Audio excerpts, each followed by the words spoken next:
What's going on, world? It's your boy, Kuya P. It's NRW Weekly. Our entertainment picks, as we do every week. And joining me this week is the man from Sartorial Geek, his own operation, as well as Checkpoint, Kayfabe Baby, my road partner in crime for 2024, my man Webster Style. How are you, sir? I'm good, man. Good to see you, man. Good to talk to you, and stylish as ever. Thank you. You know, I love it, man. I gotta figure out something besides the hoodie thing and the hat thing, but that's also become my trademark too, though. Whatever makes you comfortable, man. You know, hey, and that's how I'm living in comfort. So how you been, man, since last week? Y'all, we recorded Kayfabe Big, so we actually see each other every week. But since our last talks, and we've been watching wrestling, which we'll keep that to the Kayfabe Baby. But like entertainment wise, what have you watched? We had like a long weekend with President's Day weekend. What did you get into? Just anything entertainment wise that you'd like to speak on, highlight, or tell people to stay away from? Well, I don't have anything to stay away from. I did not this week, but Halo premiered the new season last week, and they dropped 2 episodes. I will say now, I haven't caught episode 3 yet. It's weird. Every time I sat down to watch it this weekend, I either wasn't in the mood or just was tired. I did a lot of ripping and writing in this weekend. So, but the first 2 episodes is someone who is a Halo fan and I think I talked to you before about season 1, how it was very frustrating to watch at times with a lot of the decisions they made. I am enjoying what I've watched so far. You think they learned their lessons from last season? I do. I really do. I remember I read a couple of reviews before I watched the first 2 episodes, and they talked about how it was one of the things that stuck out. One statement was, watching Halo season 2 is like watching a video game, but in a good way. And I agree with those sentiments so far. While obviously you have some story beats from last season that they cannot ignore, which I wish they could, but they're not. So far, what I've watched, I've enjoyed. I think a lot of it is just flushing out a lot of the ancillary stuff they introduced last season, which made no sense. But at the end of the day, as a Halo fan, we're getting to the this is not really a spoiler if you're into Halo, but we are getting into the glassing of Reach. So the Covenant is establishing the Covenant is more of a threat. I do like how they're doing the sort of geopolitics of everything. I understand a lot of things that are paying off now was set up last season, but just the execution of last season was just, in a lot of that respect, just really painful to watch. So, okay. But so far, so good. I'm enjoying it. I like it. I actually like the humanization of the Spartans that we're seeing in this. I think a lot of people were upset last season that Master Chief took off his helmet and all of this, and so far this season, I was actually going to ask you slightly about that. It feels like the people that are kind of looking from the side, or the gamers, are like, it should be like Mandalorian, where they're always keeping their helmet on in a way. I don't know. That's what the vibes I've been feeling. Yeah, that's a very good analogy. But this is, I'll say, with regards to this, this series. This series shows an aspect. And again, I've never read the book, so I can't say anything about that.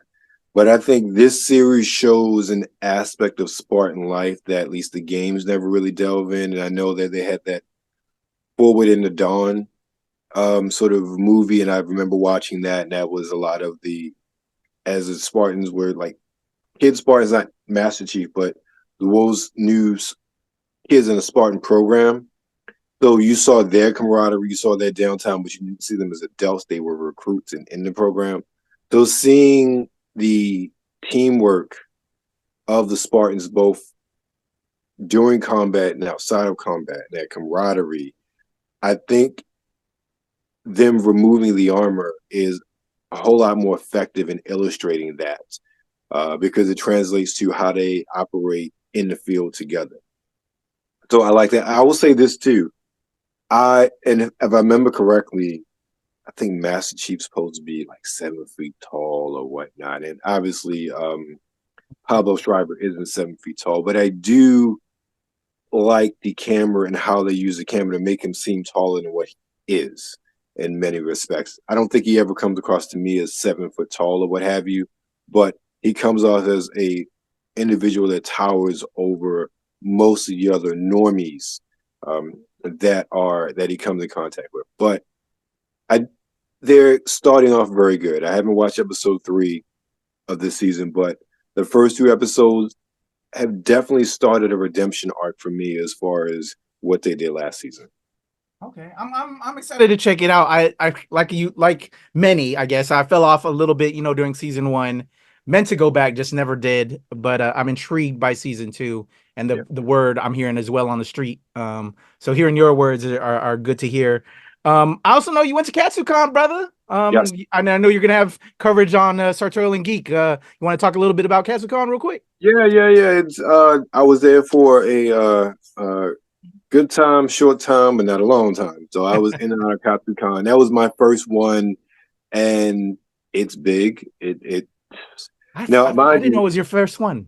Yes, it was my first one. It is now I've been to the Gaylord National Harbor many times. I'm there for my regular job at least twice a year. I have never been in that building where it is literally wall to wall. Oh, haha. And mind you, when I'm there for my normie job, there are like 2 to 3 other conferences going on simultaneously, and it's not that many people because professional life, you don't have the thousands and thousands of people like that. But that was unto itself an experience. And after COVID, like you get a bit claustrophobic. Right. Circumstances. Yeah. One of the reasons why I wasn't there for a super long time. So I didn't really partake in any of the panels or anything like that. The vendors floor is massive. If there's something you wanted to find, if you didn't find it, something was wrong. The artist alley was pretty cool as well. I ran through there, and then I talked with 1 or 2 vendors that were there, and got one interview that's dropped yesterday at the time of this recording with a really cool company called Lace with Cherry. They have a line of cosmetics inspired by anime and whatnot. The mom, Yolanda, she started it with her 2 daughters when her eldest graduated high school. And because she saw that her daughters were into all of these genre properties, so they developed a cosmetic line based on that. And they've been around for a while, going on their Instagram. I think they've been around at least since the pandemic, if not before. So they've been doing this for a while. They got some pretty good traction. So it was really cool to see. And they were all dressed up as princesses, and I forget what and the daughter's name, it escapes me, but I forget what she was dressed up as. It was a really fun interview, and just really in that sea of anime this, pop figures that, all these things that you typically would find in an anime convention, that was just like a sea of breath there to see something original and innovative and very much family oriented as well. It was a family fan. I really liked that, so I had to stop and talk to him. Dope. Awesome, man. Well, I hope you had a good time, man. And maybe next year you'll be out there again. Maybe the both of us will be out there, covering the show. I went last year, took my daughter. She loves anime, and had a good time with her and buying all the things with her whenever KatsuCon rolls into town, hitting up that vendors hall. So, hey, everybody, check out my man Webster Style and all his coverage. Links are in the description below. Go check him out. My boy puts it down. Good stuff, man. So for me, bro, I was away for the weekend, went to go see family. Recently had a birth in my family. My sister had her first child, so went to see the newborn. But while we were there, didn't take up all the time. It's a newborn, so can only spend so much time with the little one. Went to check out a few little comic shops. After rolling and running around with Eldon Webster Style during Farpoint, I started, we did coverage of Lost in Time toys, and we got plans for some other things, but I was like, you know what, let me hit up a few comic shops and toy stores while I was down in South Carolina, as well as Savannah, Georgia, which is only about kind of like Baltimore and DC, like about 2 hours away. So I went to the game room. I went to Planet Fun. I went to Captain D's Comics, Nerd Time, and another place that's escaping me. So I think about 4 or 5 vlogs of different toy stores where I picked up a couple different things. So I'll be dropping that on the channel. Check it out. And hopefully more with Webster Style as we, do our thing on the con circuit. And maybe, even outside of that, trying to do those tricks to find stuff that we're looking for. And so with that being said, I got something that you might be interested in, Webster Style, as a gamer, because I was on the hunt a little bit, for toys and also certain games that take me back. One of the things, shout out to the checkpoint, that you do with Brian Saff. Shout out to Brian. I was trying to find Mario versus Donkey Kong. Went to Target, went to a couple Targets actually, and Walmart, and didn't see Mario versus Donkey Kong out there, bro, for the Switch. I'm like, what's going on with that? Huh? I think it's digital only. Oh, is it? Yeah. What's up with that? Exactly. They're doing digital only now, because I'm like you. I'm a hard media guy, especially with games. Right. I'll go for that before I do the digital. Seriously? Yeah. No one. That makes sense now, because it's like, how the hell? It's a brand new game, just came out this week. Why am I not finding Mario versus Donkey Kong? Right. All right, that makes a lot of sense. So while I was looking for that, I didn't find it. But again, I was checking out these classic gaming vintage stores. So picked up a few things I want to show you real quick that you might appreciate. We're old heads. Picked up WWE WrestleMania for the NES. The OG WrestleMania game. I spent in the sleeve too, bro. So many hours on that, man. Bro, right? With Andre and them, yes. Sir. I scooped this up because I still have a Nintendo over here. I have like an 80s corner. You've been here. I'll show you that to y'all. I have to do a video of my studio for all y'all too. Picked up this game, classic to me. My God, yes. Bro, I used to play this all the time. And then last but not least, when I saw this, I was like, they never made that game. They never made that game. What are you talking about? But then I remember seeing some people talk about it online. And so I talked to the cat for a little bit. I was like, you got to tell me about this. I'm just going to put this up in your face, Webster Style. And I know you're going to be like, what the what? Wait a minute, what? Exactly, bro. Look at it. Real? It looks all official, right? Right? It's crazy. Homebrew? So what they did was, so I talked to the guy because I was like, ain't no way. But then I felt, hold on, because I remember seeing shit online about it. What it is, and they made the little notice on the back. It's Kung Fu, but they did a skin over it with He-Man. Oh. And they actually put it up. They plugged it in so I could see what it was. I was like, bro, you got to be playing with me, because I know that I'm a nerd. I know what NES games, and I knew if there was a Masters game. And he was like, nah, it's a Kung Fu skin, but let me pull it up. It's a really good modded Kung Fu, but with He-Man. Like, you start off as they modded the initial character as He-Man, and then like you face Two-Face, Too-Bad. Then there's like Too-Bad, the two-headed villain character. Then there's like just some of the other characters. They just skinned them as Masters of the Universe characters, bro. And all I saw was level 1 because they're just showing it to me real quick. Right. But it was $18. Shit. So why not? You know what I'm saying? Why not? Right. It looks so official, and yeah, I was like, $18. I'm all in. Why not? Now, I thought it might have been because I know there was a Masters of the Universe game for Intellivision, and I feel like there was some rumors or some things that somebody had ported that over to the NES. So I thought maybe that's what that was. Same. Like, I know all these different rumors and stuff, right? But bro, we're not living in Mandela effect or whatever, they call it. And I was like, hold on. And he was like, no, this is it was never done. You are right. They never did it. There were attempts, but a super fan took the Kung Fu game, modded it with MOTU characters, and then they custom did all this stuff. and they Nice. had one, and I was like, bro, $18? Yeah, I'm Yeah. in. It looked cool, and I remember I enjoyed Kung Fu. Matter of fact, I should probably go get the Kung Fu as well. And yeah, bro. So why not? Why not? So some of my picks. Also picked up a couple other things. Some more toys. Masterverse. I'm all about the new Masterverse MO2U line, and also picked up some NXT. Shout out to our Kayfabe baby. Picked this up. I never saw this. NXT 2.0 cards. There's like 3 packs, but there's like, never saw this in retail here locally. Yeah, I've never seen that. So I was like, you know what? Let me see what I can pull in these.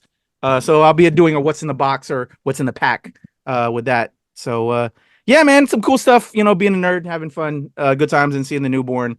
But there you go, man. Seems like you had a great time this weekend. I know I did as well. I know you got content coming, and I have content coming as well.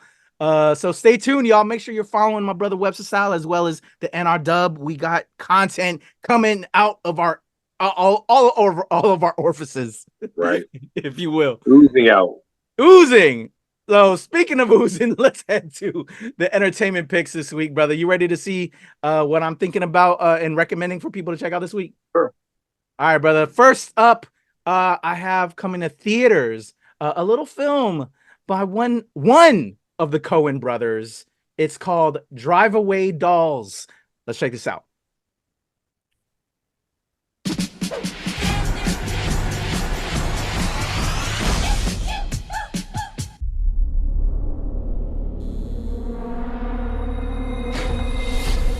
The case, Santos. Not on your life. Hello, girls. It's the last body shot competition, so we are gonna salt you up. I've had it with love. I don't believe it's relevant to the 21st century lesbian. You're not wearing that. I just came from work. I came from Toledo. I don't dress like it. I'm not here to peddle my wares. I'm leaving town. I am too. That was my plan. Where are you going? Tallahassee, Florida. I've been unhappy. That's why we take this trip together, honey babe. We get our act together. Curly's Drive Away, Pennsylvania's most trusted name in car delivery. Curly here. Don't call me Curly. And your name, Curly? My name is Curly. We just met. It's too familiar. We're here for the car. Wait a minute. You call with a drop-off in Tallahassee, and then these broads come in and say they're ready to go to Tallahassee. They drive the car instead of you. Is that bad? Bad if they find the goods.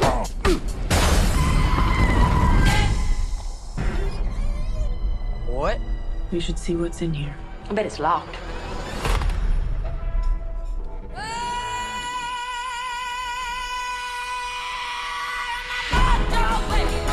I understand that you're unhappy, sir. We will find and deliver the package. We just want your friends. You cannot relate to the public, which in the service profession is a big handicap. Did the 2 creeps find you? They know we have their stuff. Maybe we sell it back. Shake them down. Are they like wanted or something? Oh no, they're not in trouble at all. Yeah, I'm gonna help you break a big murder case. That is about the dumbest thing I've ever heard. And I'm a cop.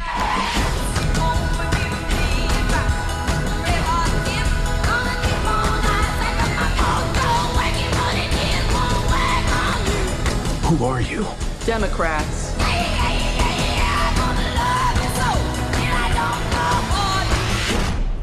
Wow, you've had a full day. All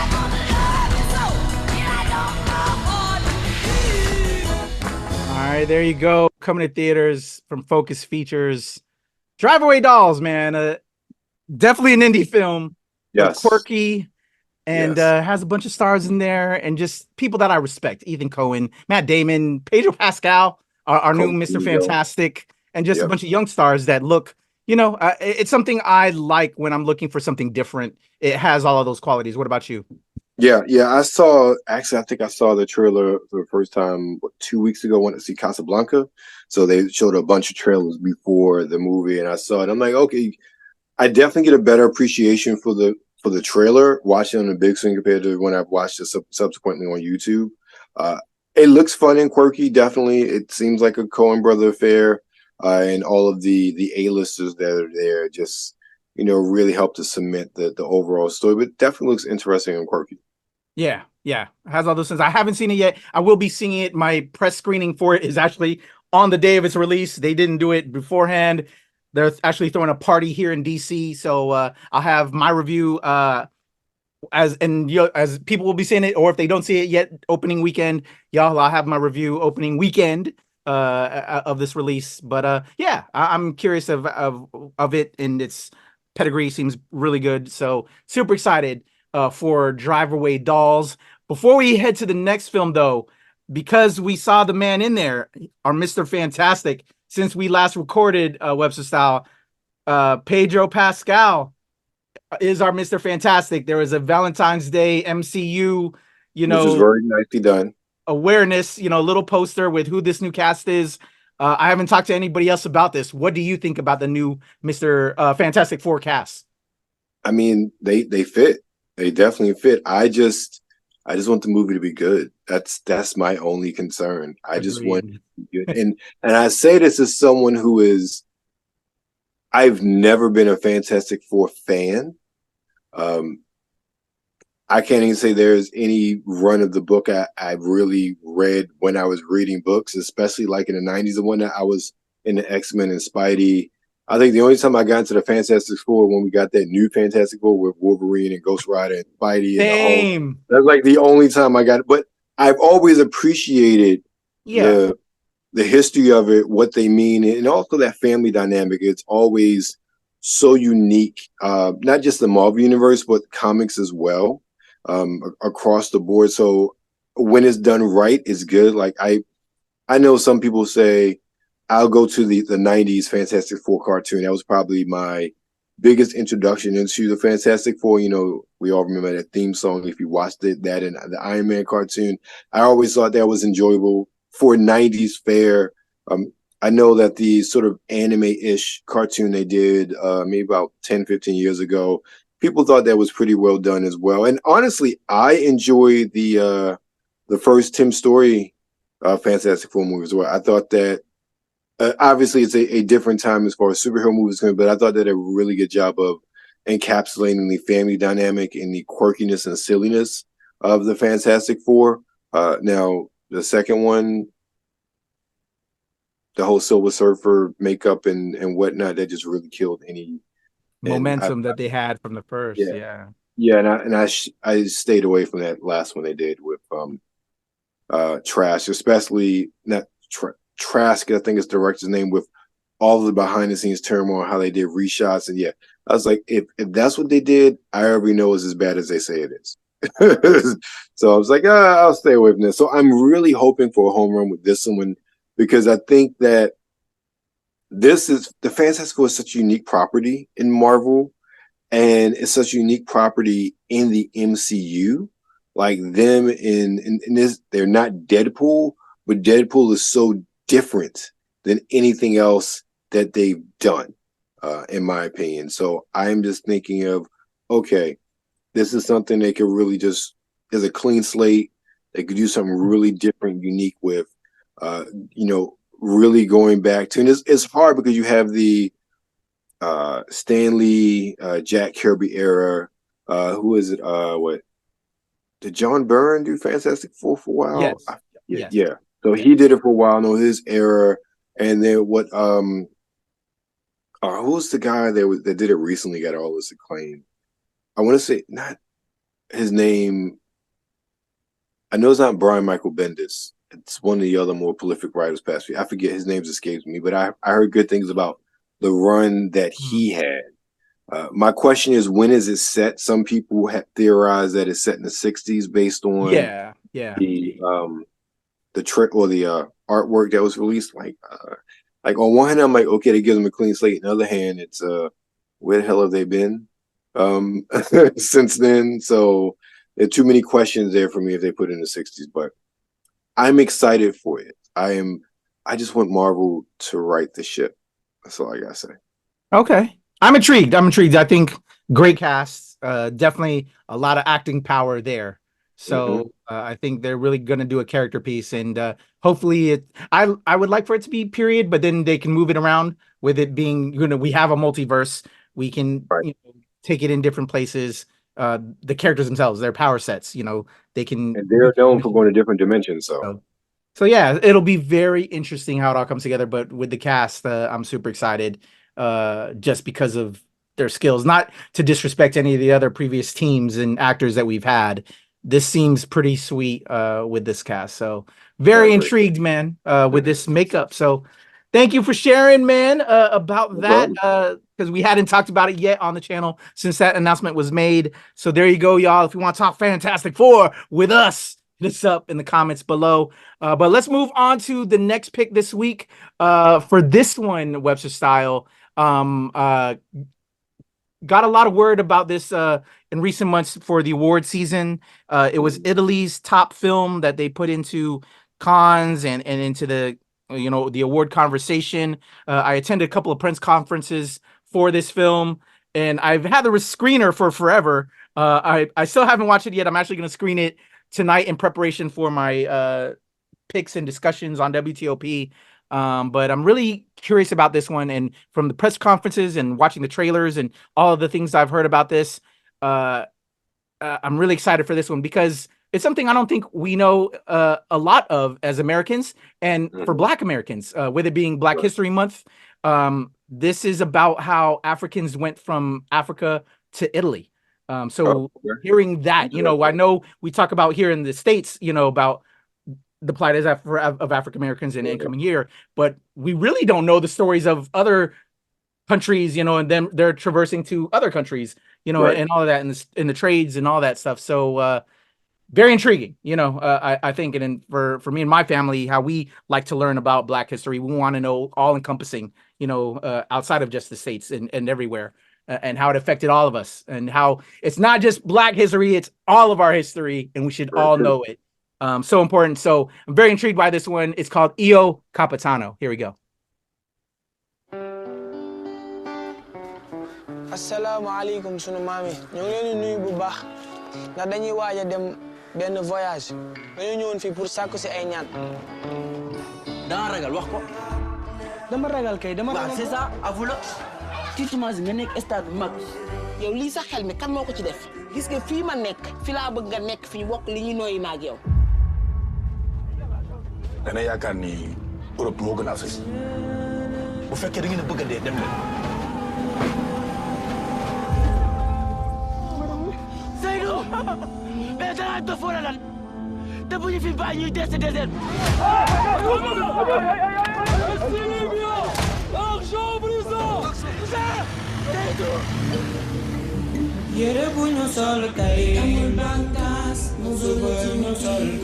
T'as quel âge? Moi j'ai 16 ans. Et il est où ton cousin? On l'a attrapé quand on était dans le désert.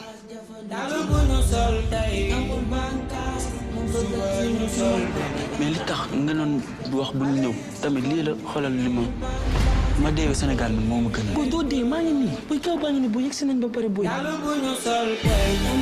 Si jamais tu conduis le bateau, et t'emmènes toi et ton ami. Je suis pas capable de conduire ces grands bateaux-là. Il y a beaucoup de personnes, il y a des vies, il y a des enfants. C'est d'où? Lu xew? Dama ragal du ma gisati sama yaay. Dama bëggoon a gis sama yaay ne ko mu baal ma àq. Dama namm sama yaay. Mu baal ma àq te yàlla tax. Capitano!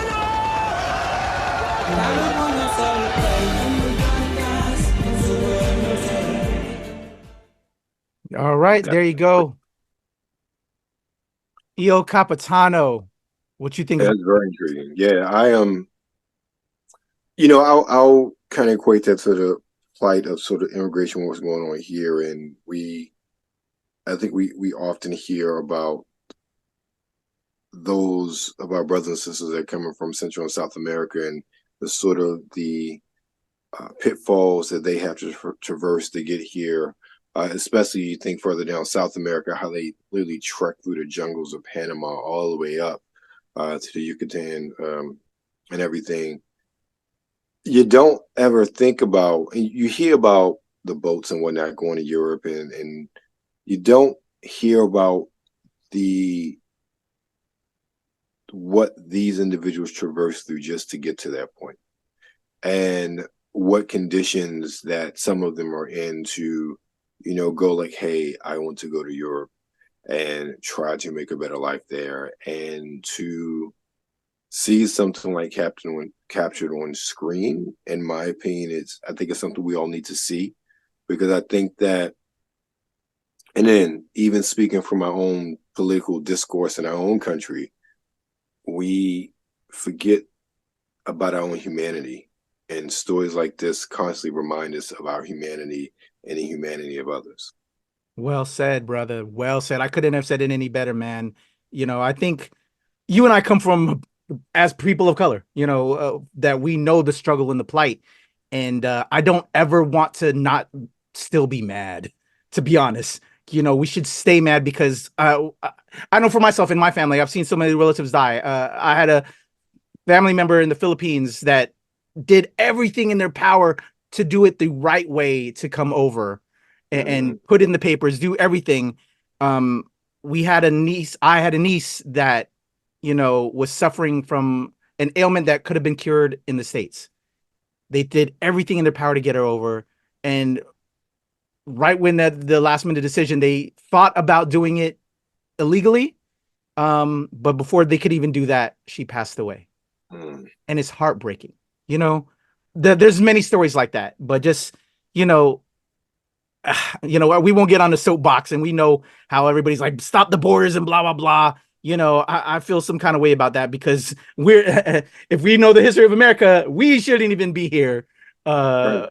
From the Europeans that came over here and took over this country and killed the many people that were indigenous already living here. But anyway, it's just maddening, and it is a problem in the world, but I think it's a universal problem that we need to help each other with. But anyway, again, I hate I keep on going on a soapbox, but I shouldn't. But I think it's important that we see films like this, so we are reminded of the humanity and the struggle that we all will do in order to take care of our own, and for all of us to just have a better life. And I think it's just very important, and I'm very excited to see it. I'll definitely be talking about it on the radio. You don't see films about the European African plight, that's what makes it all the more interesting as well for me. And I know it's a film that I will get depressed and sad on, but it also will make me mad. And it's just, again, those reminders, and just it's stories that need to be told and seen always. So I'll leave off my soapbox, y'all. I could go on for that. I think it's just an important film. And as you can tell from our feelings and vibes, it looks like it's really well done too. And again, I attended press conferences, young actors that had never acted before, and they got them to, they're young theater stage actors. And I can only imagine filming that. You know what I'm saying?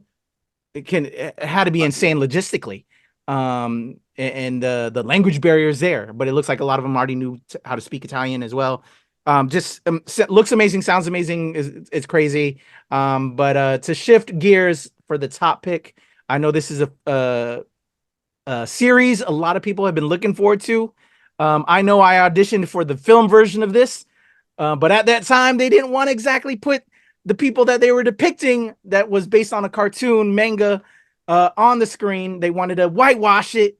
But now I think it looks official. I'm talking about Avatar: The Last Airbender, Webster style. I never was into the anime or anything like that. I don't know if you were. I know we all were aware of it. Yeah, I was aware. We're a certain age where it's a little bit beyond our time. We weren't watching Nickelodeon at that point in time. So like, I am familiar. I have a passing reference. I did see the original film opening night, and I will say this: I didn't think the original film was horrible. Again, I came. It looked cool. I will give it that. It looked cool. I was very disappointed I didn't get cast though. They asked for a lot of Asians to work on it. I was at the casting calls. I got a call back, but then I didn't get it. So I was like, okay, I'm curious who's gonna get in it. But then when they really whitewashed it, like I was like, I was just like, really? You made an attempt, but then you didn't cast us. Okay. I'll say this: my experience like that, I didn't think it was a horrible movie. But again, I came in with no real knowledge of the series. I think that if I had a real knowledge of the series, much like talking about Halo earlier, I probably have had a different opinion. But my experience is clouded by, I had literally comic book guy sitting behind us saying his name is Aang, not on, like the whole. Oh my God, we're like, shut up, please. I feel you. Yeah. But I have to say, I do understand the issues with that movie when it came out, from a thematic, from a story, from everything. It was an M. Night Shyamalan movie of what was that? 09, 10, something like that. It was it was typical of I think it was like his first time doing like a property outside of his own stuff. Yeah, I think it was, if I remember correctly. Yeah. So it was what it was for the time. Luckily, this looks like it's going to. Now, mind you, I'm a lot more familiar with Avatar now than I was back then.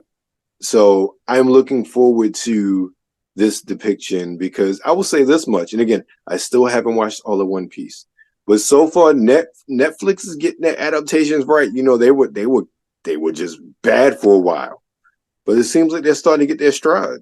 Yeah, I as much as the hate it got, I really enjoyed Cowboy Bebop. I thoroughly enjoyed Cowboy. I didn't think that was that bad. People hated it, and I loved it. Yeah. I haven't seen One Piece yet, but I know people are excited, and it looks good from what I'm hearing and everybody. So, yeah. So, Avatar, y'all, I know tons of people are excited about this. Everybody's been bugging me about this. So, yeah, it drops this week, y'all, on Netflix. Let's check out the trailer. The Fire Nation is embarked on a dark path, and the world might never recover. The world needs the Avatar. It needs you, Aang.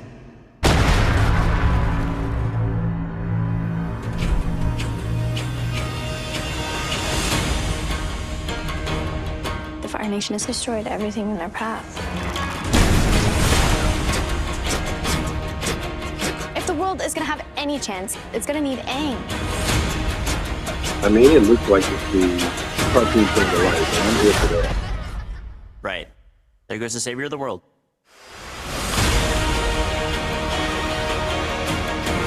I chased down every hint of the Avatar.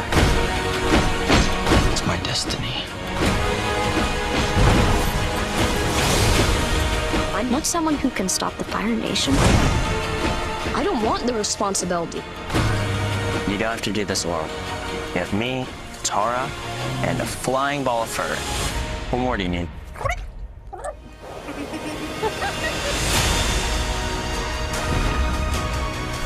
The world needs you. Remember what it is we're really fighting for. The ones we love. I'm the Avatar, and I'm gonna save the world. With my friends.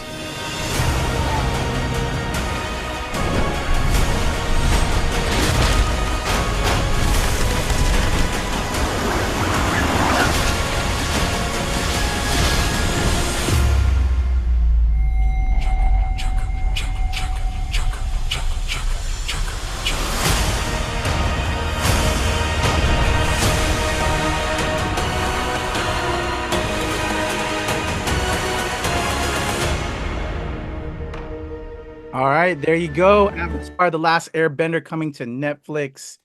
I'll say this too. I auditioned for the first film or whatever. I hadn't watched the series or the cartoons or anything like that, and so I have no knowledge of it. But was psyched just because, to me as an Asian, it was an opportunity to be like finally in one of our projects and stuff like that that features us. Right. Didn't happen. Then after that, Avatar is so much the culture, but never got into the series, just didn't get around to watching it. But when the lead ups to this, they were casting for this, seeing that so many Asian people were cast, and now seeing this trailer, I had not seen this trailer yet, this particular trailer. Yeah, me either. This is the first time I've seen it as well. I'm now hype as hell now, bro. Yeah. So this looks good. This looks really good. Yeah, man. So I'm all in on this one, man. So that made it the top pick this week. Because yeah, this looks really good, and I'm psyched for it. And I wanted to do well, yeah, just for the culture. Yeah. So, there you go, man. Those are my picks this week. Drive Away Dolls, EO Capitano, and Avatar: The Last Airbender. Definitely gonna be checking these out very soon. And then I'll have a review of Drive Away Dolls, probably Avatar as well as and EO Capitano. So stay tuned for that on the channel, y'all. my vlogs coming up of all the stores I visited, some what's in the boxes, and of course, we'll have a with Eldon, we'll have the Sartorial and Geek podcast stuff. Your episodes coming up from KatsuCon. We'll have a new kayfabe baby, a new checkpoint. Like we said earlier when we started, we have content coming out of our ears, bro. Any other last minute stuff before we get up out of here, bro? Yeah, you're gonna see this week the movie version of Exotica DC 2023. So all that's cut together, all the interviews and all the B-roll that you haven't seen. Ooh, that's how you bait them. The B-roll. So I just threw up the interviews, man. I was telling Webster Style, I remember him telling me this. I didn't get around. I did it the first couple of years, but I gotten lazy since then. And there isn't too much that hit the cutting room floor. I think I put like bonus content if you wait till the end of the credits of some of my interviews that I pieced it there. But hey, props to you, bro, making a you know about that B-roll from Exotica though. So. Yeah, yes, sir. I did put a vlog of our Exotica stuff. Yes, you did. If you remember, yeah, because I think I tagged you on them. Yeah, from the Jersey. I don't think I did one for the DC one last year, but hey, y'all, if y'all like that kind of content, let us know. If there's certain things that, as Webster and I'll go on our travels and cover stuff, if there's certain things you recommend or would like to see that we do, let us know. We'll deliver it, man, because we're all about getting that content going. Yes, we are. All right, that's my brother Webster Style, your boy Kuya P. Thank you for joining us for another weekly. Let us know what you think about those picks, and if there's anything else we miss, hit us up in the comments below, y'all.